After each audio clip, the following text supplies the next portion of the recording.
eu sou a Vivi. Bom de São Paulo é que a gente pode usar moletom. Vamos que eu tô zen, hoje eu fiz yoga. Quem já viu a primeira bateria de vídeos já entendeu a proposta aqui dessa nova série. Mas pra quem tá chegando agora eu explico rapidinho. Ano passado eu recebi um convite de uma amiga pra fazer cursos do Masterclass. Eu podia degustar todos os cursos que eu quisesse gratuitamente. Eu super aproveitei, fiz vários cursos de escrita e aí eu resolvi falar de alguns aqui pra vocês. Masterclass, pra quem não sabe, é um programa de cursos online com professores de todas as áreas, com cursos de tudo quanto coisa que você possa imaginar. É em inglês, tá? Mas tem legenda em inglês, então pra quem não tá acostumado ainda a escutar o inglês e entender tudo, você pode acompanhar lendo. E os cursos são divididos em episódios que você pode acompanhar no tempo que você quiser, seu tempo, suas regras. E mais uma vez, eu não estou ganhando absolutamente nada com isso. Quem dera o Masterclass estivesse me dando desconto, porque afinal acabou esse um ano gratuito e eu tô sem, eu quero voltar e eu tô sem dinheiro, porque afinal o pagamento é em dólar, né? E sem condições agora. Mas os cursos me ajudaram muito no passado, continuam me ajudando e eu acho que vai ajudar vocês. Pelo menos um pouco de inspiração aí pra quem curtir essa ideia. Beleza? Espero que vocês estejam gostando. Curte aí, dá aquele seu like, faz o que você quiser. Vamos então começar a falar do curso do incrível, grandioso, maravilhoso Dan Brown. Dan. Nossa, eu falei que nem o Forrest Gump. Lieutenant Dan! Lieutenant Dan, you want some ice cream? Bom, tô certo, Tati. Tô certo. Nosso incrível e grandioso Dan Brown. O curso foi muito bacana. Todo mundo conhece, imagino, conhece Dan Brown pelo Código da Vinci, né? E todos os outros livros que têm uma forma muito parecida, mas... Não, para tudo. Vamos falar uma verdade aqui, porque eu acho que eu tô, né? Eu já tenho essa intimidade com vocês, eu acho que eu posso ser transparente, eu prefiro ser sincera. Eu trabalho com verdades, tá?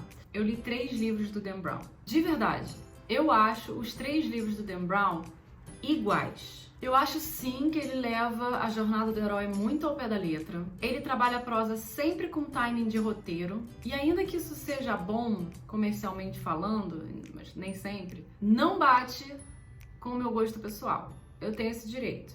Não me cancelem, por favor. Mas abafa que eu li Código da Vinci em, se eu não me engano, 3 dias. É divertido pra caramba, eu admito. Ok, Dan Brown, você venceu, você sabe o que você tá fazendo. E apesar da crítica aqui que eu tô fazendo à fórmula, o curso do Dan Brown é bem legal, é bem construtivo, ele tem uma maneira muito didática de dar aula, de passar o que ele conhece, passar o que ele sabe. Um pouco diferente do Neil Gaiman, que apesar de Neil Gaiman não ser ruim de forma alguma em passar a ideia que ele quer passar, o Neil Gaiman é um pouco mais, como eu falei nos vídeos dele, do curso dele, ele é um pouco mais filosófico. Ele mostra muito o lado de como funciona pra ele e tudo mais. O Dan Brown não. O Dan Brown direciona mais pro aluno. E dá pra entender por que o cara vende tanto só de escutar ele falando. Até pro curso, esse filho da mãe usa a fórmula que ele usa nos livros, cara. Você fica querendo assistir até o final. Ele te prende, sabe? Parece que ele vai dando uns beijinhos. Aquela coisa assim, você vai descobrir isso aqui agora eu vou dar uma pista disso aqui agora. E aí, que raiva! É uma delícia. De verdade, é muito bom. Eu acho que foi o curso do Masterclass que eu fiz em menos tempo. Assim, que eu todo dia ali eu tava vendo um vídeo e eu acabei muito rápido. Eu não lembro quanto tempo durou, mas acho que foram 2 dias, 3 dias no máximo. Já fiz ano passado, né, gente? Então, vale muito a pena. Vamos lá. Então, na introdução, Dan Brown, eu vou ficar falando o nome dele todo inteiro, o tempo todo. Dan Brown falou isso, Dan Brown fez aquilo. Dan Brown, não. Vou escolher Dan ou Brown, tá bom? Tá bem. O Dan diz uma coisa muito legal que faz muito sentido para os escritores. A gente, como autor, como escritor, a gente nunca escreve uma história só, mas milhões. Porque quer dizer, se você for um autor como o Dan Brown, você tem milhões de leitores, né? Mas a ideia é porque cada leitor vai ler de uma forma diferente. Então, se você tem 100 leitores, se você tem 4 leitores, se você tem 100 mil, essa é a quantidade de histórias que você está escrevendo. E como que você aprende a escrever uma história? Pro Dan Brown, você só aprende fazendo, na prática. Falou aquele que tá dando curso, né? Tipo, comigo você não vai aprender, tô fazendo aula. Vai escrever que é assim que você aprende. Dan Brown, sincerão. Como escrever um livro, a anatomia de um thriller. Ainda que nesse capítulo ele aborde exemplos do thriller, que é o grande forte do autor, para quem conhece os livros de Dan Brown sabe que se tratam de thrillers, né? Thrillers. Voltou. Mas embora sejam exemplos de trilha, ele diz que, gata, sai daí. Mas embora sejam exemplos de trilha, ele diz que vale para todas as histórias. Porque afinal a gente está usando os mesmos elementos clássicos para todas as histórias já contadas. Ele fala que é só você fazer a brincadeira dos 3 Cs. Contract, que é contrato, e esse contrato é a promessa que você faz para o leitor. Clock, que é a pressão do tempo que você tem para resolver sua história e resolver os conflitos dessa história. E o terceiro C é o crucial, o momento da prova e o caminho mais difícil para o herói. São os 3 Cs que vão ajudar a definir a sua história, que vão ditar o ritmo, o como ela vai ser contada, o que vai gerar o suspense, até o objetivo que vai ser alcançado. Então, desde o ponto A até o ponto B, tudo que passar entre os dois, por esses caminhos, você vai usar os 3 Cs para construir essa voz, esse ritmo e o que vai representar de suspense, de não suspense, quais as promessas que você está fazendo para o seu leitor o tempo todo, porque você tem que fazer promessas para o seu leitor o tempo todo. Só que as perguntas você vai respondendo aos poucos. Dan Brown diz que o suspense é justamente isso, é fazer promessas e ir liberando as respostas aos pouquinhos, porque você também não pode entregar tudo de uma vez, senão você acaba com a história, né? Acaba com o grande gancho que te mantém preso a ela, que você quer chegar até o final para saber o que acontece, o que aconteceu, o que seja, mas é importante que você faça essas promessas para o leitor, pensando nesse contrato que você tem com ele, levando o leitor a sério. Assim como Neil Gaiman, o Dan Brown fala aqui que a leitura crítica Cebolinha! Leitura crítica é muito importante para você aprender, porque mais do que você ler e pegar inspiração nessas ideias, que você pode e deve fazer isso, a ideia aqui é que você analise como os outros fazem, como esses autores estão concluindo as suas histórias. Quanto mais você lê, você percebe o que você gosta, o que você não gosta de fazer, como você gosta que uma história termine, como você acha que não contribui muito, e aos poucos você vai lapidando como que você quer escrever a sua própria história. O seu trabalho é entregar o que o leitor quer, mas não do jeito que ele espera. Eu lembro do Robert McKee falando isso.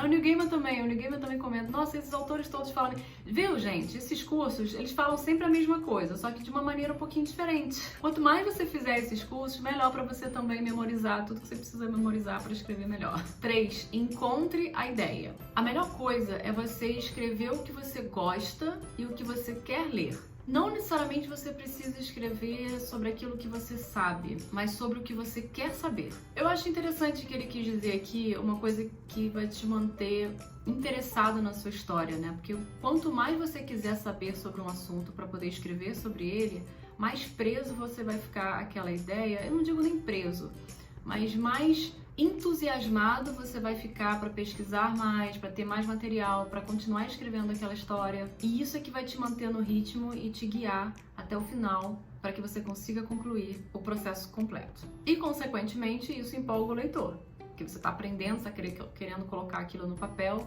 você vai também criando e instigando a curiosidade do leitor. Então a ideia aqui é você escolher um tópico que te excita, que te maravilhe, que você queira muito saber mais sobre, mas principalmente que te tire o fôlego até que você consiga entender tudo que há para entender sobre aquele assunto, porque essa empolgação, já que a gente está falando aqui de escrever um livro, não contos curtos, né? Quando você está escrevendo um romance, uma coisa grande, você precisa de estamina para ir até o fim, senão você não termina. E se você vai passar dias, meses, anos escrevendo um livro, é no mínimo bom que esse assunto seja interessante para você, certo? Se eu não me engano, o Neil Gaiman gosta de começar pelo personagem, ou uma cena, uma coisa inusitada. Ele fala, né, de quando você pensa uma coisa lá atrás e quando você pensa uma coisa hoje, você junta as duas coisas e bum, você tem uma abertura de mente e a cena vem na sua cabeça e você tá pronto, criou uma história. O Dan Brown, ele fala para você começar pelo mundo. pelo cenário. Ele fala para você criar um ambiente e as regras desse cenário, desse universo, porque a partir dessas regras criadas, você vai saber o que mais é possível criar. Porque depois que você pensa nesse mundo, ele diz que os questionamentos morais, eles vão naturalmente surgindo. Essa coisa de bloqueio, sabe, que o escritor tá perdido, não sabe para onde vai, o que ele quer fazer, o Dan acredita que todo escritor tem que ter um norte, e esse norte é saber sobre o que é a sua história. Curiosamente, o Neil Gaiman, ele acha que você precisa terminar o primeiro rascunho, lembra? E quando você for reler, como se você fosse um leitor que não conhecesse aquela história ainda, aí sim você conseguiria identificar sobre o que é aquela história, porque é a pergunta mais importante que você deve se fazer após ler essa primeira versão da sua história. E justamente você faz isso para que o seu segundo rascunho seja mais encaminhado, mais robusto, já tenha mais a ver com o que você realmente quer fazer. O Dan Brown acha que você precisa responder essa pergunta logo, no início, assim que você começar, para justamente você ganhar tempo e ter um guia logo de cara. Aí eu acho que vai muito da sua escolha, assim, você é uma pessoa mais determinada, que você traçou um mapa no roteiro, pá, vai direto e já sabe o que quer, justamente para não perder tempo? Ou você é uma pessoa que gosta de caminhar pela cidade, entrar nos becos, conhecer uns sebos malucos, e apesar de ter uma estrutura, um roteiro, assim, do que você quer fazer naquele dia, você foge um pouquinho, vai pelos cantinhos, pelas beiradas, vai conhecendo lugares não previstos? Aquela que se estende na segunda opção, porque claramente é como eu faço, não é mesmo? Mas fica a teu critério. A melhor dica pra mim desse episódio, desse capítulo, é que você precisa encontrar a área cinza da moralidade. Você precisa se fazer essa pergunta da questão moral da história e de todos os seus personagens. Tanto o vilão quanto o herói, eles são muito mais interessantes quando eles têm camadas. Aí não fica aquela coisa maniqueísta, o vilão é sempre mal, só faz o mal, e o herói é do bem, aquele clássico herói que não faz xixi, não faz cocô, não peida, não xinga ninguém. É uma questão de gosto. Mas quando o herói tem camada, a história ganha muito mais textura. O cinza é crucial para o leitor, porque com essa ambiguidade, ele pode também questionar os próprios princípios, além das decisões dos personagens, sabe? E se ver um pouco nas decisões, o quanto que é difícil você ficar num momento em que você precisa fazer o certo, mas é o pior para você naquele momento, enfim. Tudo isso, se você coloca todas essas camadas no herói, você faz com que o seu leitor se identifique melhor com esse personagem e com todos os personagens que você criar. Dan Brown aqui, ele fala para você, quando você estiver escrevendo, para você pensar como um filósofo, mas escrever como um escritor de thriller. Que aí você para e pensa assim, o que é interessante no mundo que você criou? Essa é a parte filosófica. Aí você coloca a filosofia na realidade do seu mundo. Você encontra o conflito, você sabe qual é a área cinza da moralidade daquela história, daqueles personagens, daquele conflito. E aí você tira o chapéu de filósofo e você aplica a pergunta moral. E sabe aquela coisa de achar que o que acontece é mais importante do que o como? Esquece. Muito fácil você ser intimidado por uma ideia grandiosa, enorme, apocalíptica. Você pensa assim, se eu escrever uma história sobre o fim do mundo vai ser muito mais interessante do que se eu escrever uma história simples dentro aqui de um quarto, de uma casa, de uma família. O importante não é a ideia, é como você vai fazer isso acontecer. Você não precisa de uma grande ideia. Foca só no personagem, como que ele vai do ponto A para o ponto B, e se preocupe aqui em abrir o caminho. O seu trabalho é abrir o caminho, abrir caminhos. Por último, para você escolher uma ideia entre várias, porque eu sei bem como funciona isso, a gente tem ideia o tempo todo, às vezes eu tenho uma ideia, eu começo a escrever, mas eu acabei de ter outra e eu quero parar tudo e escrever essa. Então como que você vai escolher uma entre milhões? Faça um esboço, ou um prólogo, ou uma sinopse de todas essas ideias, e a que te interessar mais, pronto, você escolhe essa e manda ver, amigo. Fim do vídeo, a gente abordou aqui dos capítulos 1 ao 3 do curso do Dan Brown do Masterclass. No próximo a gente vai tentar avançar um pouquinho mais e eu espero vocês lá. Beijo. Fui!